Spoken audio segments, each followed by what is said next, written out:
ഒരു അത് അതുപോലെ തന്നെ കിച്ചുവിന് ഞാൻ കണ്ടു. അതല്ല, അത് മറ്റുള്ള ആൾക്കാർ കാണുന്നത് വേറെ.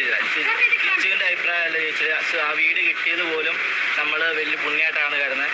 അതേ സമയത്ത് വേറൊരാൾ പറഞ്ഞാണ് രേണു പക്ഷെ പറയുന്നത് അങ്ങനെയല്ല, വീട് പൊളിഞ്ഞു പോകുന്നുണ്ട്, വീടിനെ കുറിച്ച് കുറ്റമാണ് പറയുന്നത്. പക്ഷെ കിച്ചു കുറച്ച് ദിവസങ്ങൾക്ക് മുമ്പാണ് ഇതേ കണക്കുണ്ടാക്കി കിച്ചു സുധി ഈ കാര്യങ്ങൾ പറഞ്ഞൊരു വീഡിയോ ഇട്ടിട്ടുണ്ടായിരുന്നു. തനിക്ക് ഇതേ കണക്കുള്ള ഈ വീട് വെച്ച് തന്നത് തന്നെ വലിയൊരു കാര്യം തന്നെയാണ്, എന്നെ കുറ്റം പറയാൻ പാടില്ലെന്നുള്ള രീതിയിലായിരുന്നു കിച്ചു പറഞ്ഞിരുന്നത്. അതിനുശേഷം കൊണ്ട് ഇതേ കണക്ക് ഒരുപാട് പേര് ചോദിച്ചൊരു കാര്യമാണ്, അല്ലെങ്കിൽ ഇതേ കണക്ക് രേണുവിൻ്റെ അടുത്ത് ചോദിക്കണം, രേണുവിൻ്റെ മറുപടി എന്തുകൊണ്ട് എവരും അടിച്ചു പിരിഞ്ഞു, അങ്ങനെയൊക്കെ ഒരുപാട് കാര്യങ്ങൾ ചോദിക്കുന്നുണ്ടായിരുന്നു.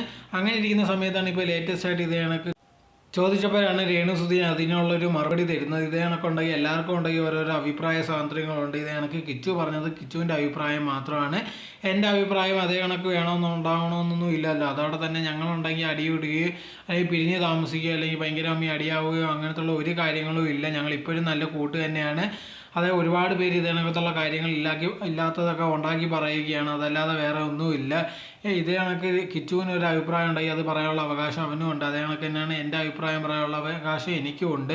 എന്ന് വെച്ചാൽ ഒരാൾ പറയുന്ന അഭിപ്രായം വേറൊരാൾ യോജിക്കണമെന്ന് നിർബന്ധമൊന്നും ഇല്ലല്ലോ എന്നാണ് ഇതേ കണക്ക് രേണു സുധി പറഞ്ഞിരുന്നത്.